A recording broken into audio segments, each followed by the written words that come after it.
All right, let's dive in.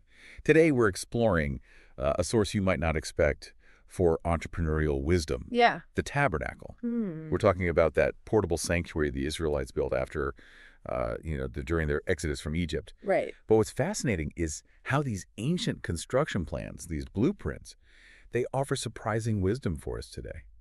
What I find fascinating is that these aren't just, abstract concepts like be a good person or whatever. Right. The book of Exodus gets so specific, incredibly specific about how to build the tabernacle. Yeah. It's almost like it's almost like a divine project management plan, Yeah. from like millennia ago. Yeah, it's mind-blowing how much detail is packed into those chapters, Exodus chapters 25 through 31. Yeah. We're talking exact dimensions, like down to the inch for each piece of furniture. Right. Specific types of fabrics for the curtains, the colors, the threads. Yeah. It makes you appreciate the level of planning involved. And that meticulous planning, that's our first lesson. Yeah. It reminds us that a thorough and thoughtful approach, like really thinking things through, Yeah. that is key for any endeavor. Okay. Think of it like you're laying a strong foundation, whether Yeah. you're building a business, writing a book, or even just crafting a solid plan, a personal goal to achieve something you want to do. That's interesting. Yeah. But doesn't this level of detail, of meticulousness, doesn't that risk sort of stifling spontaneity and innovation? Right. How do we balance that need for planning with creative freedom? Yeah. And that's where our second lesson comes in. Okay. Creativity. Okay. The instructions, they actually leave room for artistic expression, particularly in the tabernacle's design. For example, the text describes how the artisans use specific weaving techniques, embroidered designs, to create the tabernacle's curtains. Oh, wow. They were given guidelines, but they were also encouraged to incorporate their own artistry. So it's like a balance between structure and freedom. Yeah. That's cool. It's a powerful reminder that even within, constraints, Yeah. there's always room for innovation, for you to bring your own unique spin on things. So it's like they had this overarching blueprint. Right. But they also empowered the artisans to bring their own unique talents and inspiration to the project. Exactly. And that's something we can apply to any field. Think about a business, right? It's what helps you stand out from the competition Yeah. and develop products or services that truly resonate with people, that are unique. Right. It's that human touch. Yeah. It's like the perfect blend of, like left brain, right brain thinking. Absolutely. But this wasn't a one-person job, right? No. Building the tabernacle took a whole community of skilled individuals working together. Yeah. Carpenters, weavers, metalworkers, Yes, right. each contributing their own expertise. And that brings us to lesson number 3. Okay. Collaboration. Okay. The tabernacle's construction, it beautifully illustrates the power of harnessing diverse skills and talents. None of us can be an expert in everything. Right. Recognizing that is key, and knowing your strengths and then seeking out others who complement those strengths Yeah. is crucial for achieving remarkable results. Okay, I'm starting to see a pattern here.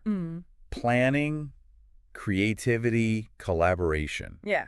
It's like they hit all the major points for successful project management Yeah. thousands of years ago. Thousands of years ago, and the hits keep coming. Okay. Think about the materials they used. Okay. Gold, silver, fine linens, Right? the highest quality materials available at the time. Wow. They clearly believed in upholding high standards. It's like they weren't just building a structure, they were making a statement. Exactly. I was reading about how much gold was used in the tabernacle. Okay, yeah. It's a lot. It's a lot. And it got me thinking about our obsession with bling today. Is it really about the materials themselves? Right. Or is it about something deeper, like a desire to create something extraordinary, Yeah. something that reflects our values? That's a great observation, and it leads us perfectly to lesson number 5, vision. Okay. The tabernacle wasn't just some random structure. Right. It represented something much bigger, a shared vision, a symbol of God's presence among the people. So it's like they were building more than just a physical structure. Yeah. They were building a tangible representation of their faith, their community, their identity. Precisely. That's powerful. And a strong vision like that is essential for any successful endeavor. Okay. It provides direction, motivation, Yeah. and it helps you stay focused, persevere through challenges. Right, because they were wandering in the desert. Exactly. They needed something tangible to unify them, to give them hope. Right. The tabernacle became that physical manifestation of their shared beliefs and aspirations. Exactly. That makes a lot of sense. But how does that translate to, say, a modern business context? Yeah. Do we need to build like golden shrines to inspire our teams? Maybe not golden shrines, but that shared vision can be equally powerful in a business context. Okay. Think about companies like Apple or Tesla. Yeah. Their success is fueled by a compelling vision, something that inspires employees, Right. attracts investors, and captivates customers. So it's not just about having a great product or service, it's about something more. It's about tapping into a deeper sense of purpose. Right. Something that resonates with people on a deeper level. Authenticity? Exactly. And that authenticity comes from a clear vision, knowing who you are as a company, what you stand for, and communicating that effectively. Okay, so we've unpacked these 5 key lessons from the Tabernacle. Right. Planning, creativity, collaboration, quality, and vision. Yeah. But how do we take these ancient principles and apply them to our modern lives? That's the question, isn't it? We can admire them in theory, but the real magic happens when we put them into practice. So let's get practical. Where do we even begin to apply these lessons? Okay, let's go back to the beginning. Ready. Lesson 1, planning. Right. We talked about how the Israelites had incredibly detailed instructions. Yeah. It's a bit overwhelming to think about applying that to like planning my next vacation. Right. Well, maybe not scrolls, but the principle's the same. Okay. It starts with clarity. What are you trying to build? Yeah. What does success look like? Okay. Once you have that clear picture, you break it down. Yeah. Smaller steps, manageable. It's funny you say that because the Israelites actually did break down the Tabernacle project into phases. Exactly. Project Management 101. Right. And just like their blueprint specified every material, your plan should include all the resources, skills, support you'll need to reach your goal. Don't be afraid to get specific. Get granular. It makes a difference. Okay, so organization, strategy, make sure everything's in place. Right. But remember lesson 2, creativity. Yeah. How do we balance planning with flexibility, thinking outside the box? Your plan, it should be a roadmap, not a straitjacket. Okay. Be open to new ideas, opportunities, even detours. So it's like having a framework, but not being afraid to improvise? Like jazz. Yeah. You have the structure, but there's room for expression. Okay, I like that. Remember those artisans? Yeah. Guidelines, but they brought their own artistry? Right. That spark makes it special. Okay, lesson 3, collaboration. Yeah.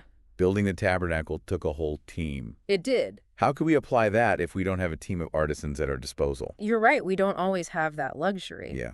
But the principle's the same. Okay. We don't have to do everything alone. It's hard, though. You know? It is. It's a common trap. Yeah. We think we need to do it all ourselves. Right. Be independent. But think about the Israelites. Yeah. Even with divine guidance, they had to work together. It was a group effort. It was. They harnessed everyone's unique skills and talents. So it's about acknowledging our limitations, being willing to reach out.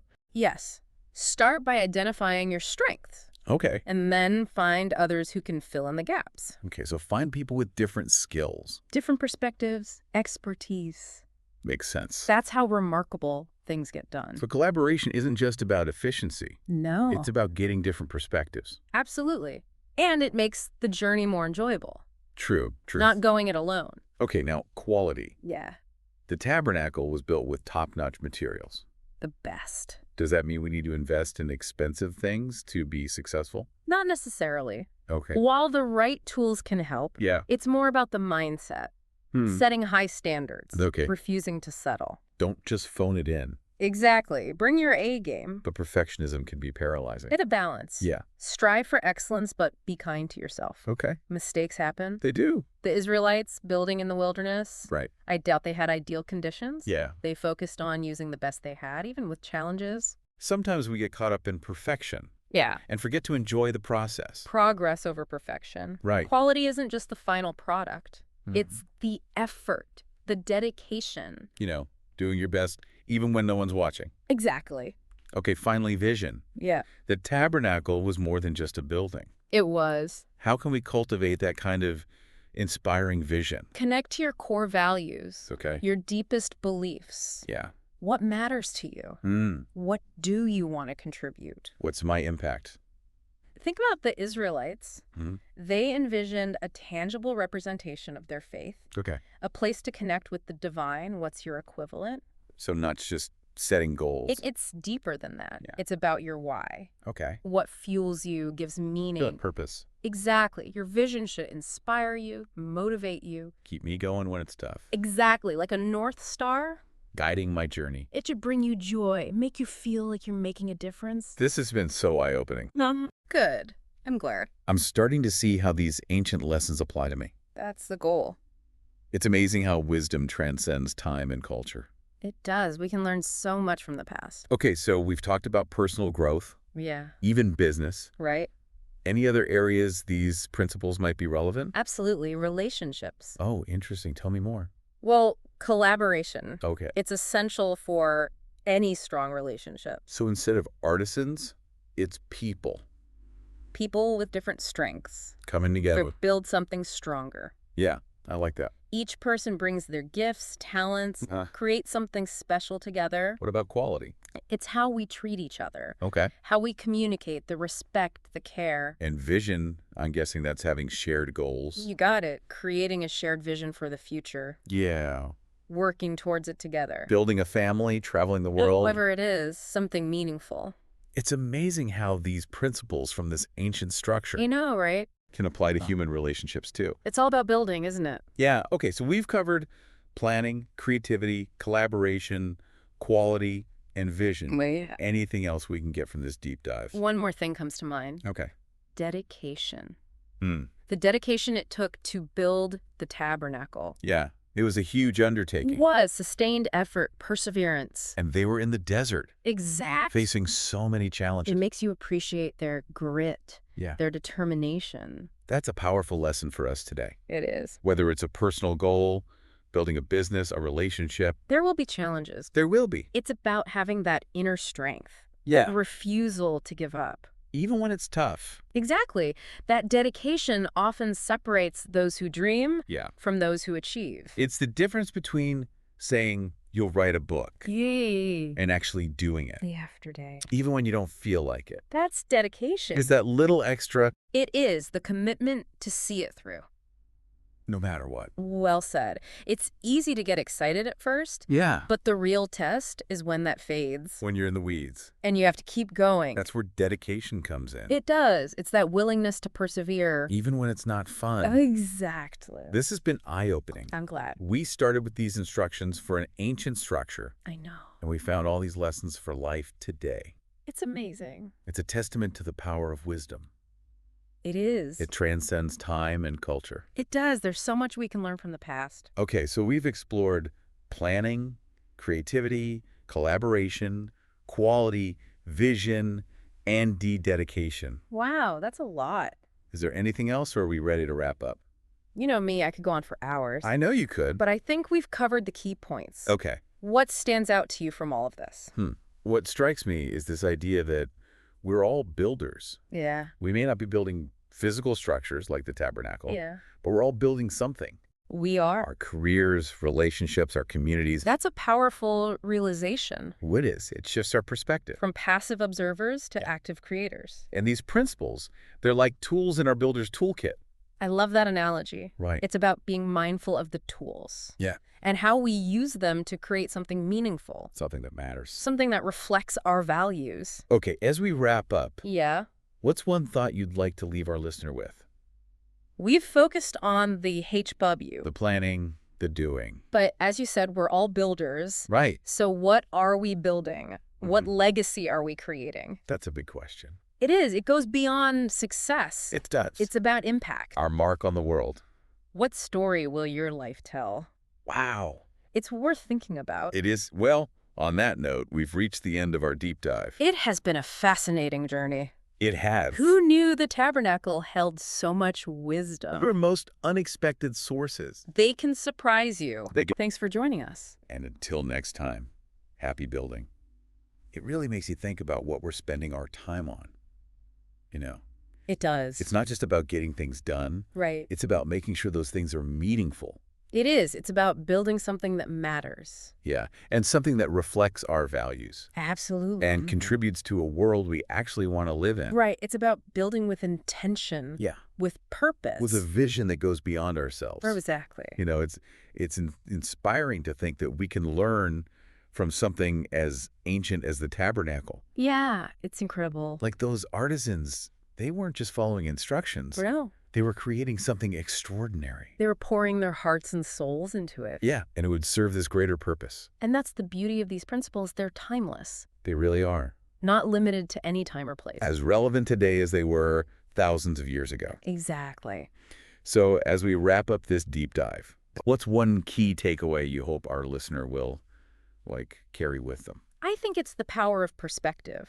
Yeah. You can look at the Tabernacle as just a historical artifact, Yeah. or you can see it as a blueprint Mm. for how to approach any challenge, Okay. any goal, any dream, With these principles. with intentionality, Yeah. creativity, a commitment to excellence. So it's about seeing the extraordinary in the ordinary. Exactly, finding those timeless lessons. That are hidden in plain sight. And recognizing that we all have that potential Yeah. to build something remarkable. That benefits us and those around us. Exactly. Sometimes all it takes is a shift in perspective. It really does. A willingness to look beyond the surface. To find those deeper layers of meaning Yeah. and purpose. It's about approaching life as a master builder, I like that. right? Carefully selecting our materials, honing our skills. Collaborating with others. Yeah, to create something truly extraordinary. Well said. Well, on that note, I think we've reached the end of our deep dive. It has been an amazing journey. It has, and thank you to our listeners for joining us. Yes, thank you. We hope you found this deep dive insightful, maybe even transformative. Remember, the world is your canvas. Keep building, keep creating. Keep inspired. Until next time, Yeah. stay curious. And keep exploring. And of course, happy building.